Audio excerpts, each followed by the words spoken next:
人 should I die should sigh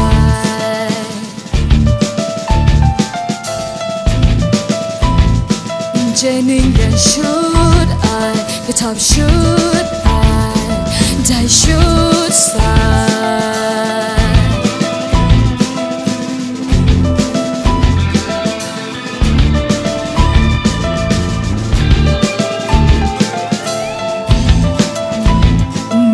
Ding should I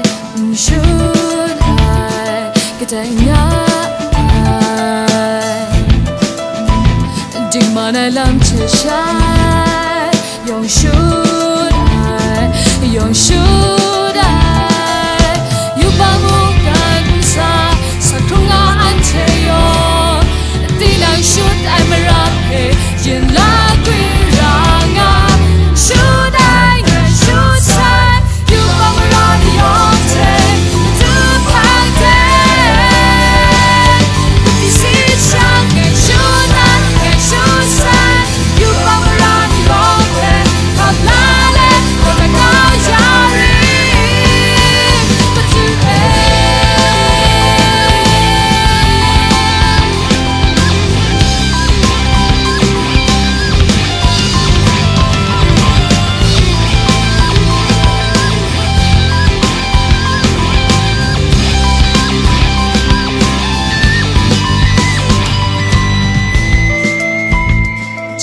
Ning and should I die should sigh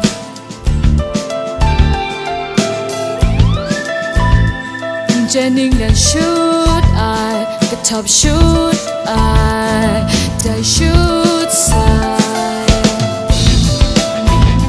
Muganting should I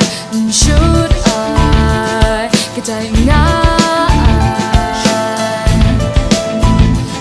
Manai lam chashai yong should I you bangu kan sa satunga ante yo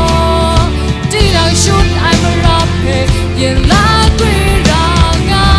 should I should sigh you bangu la ante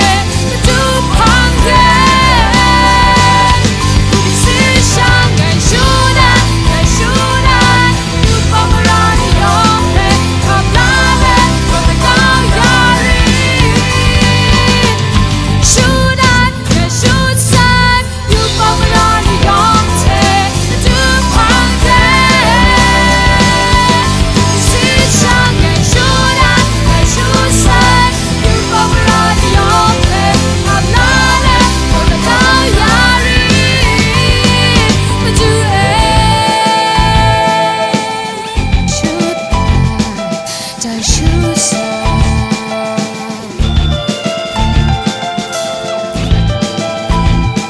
Jenny and should I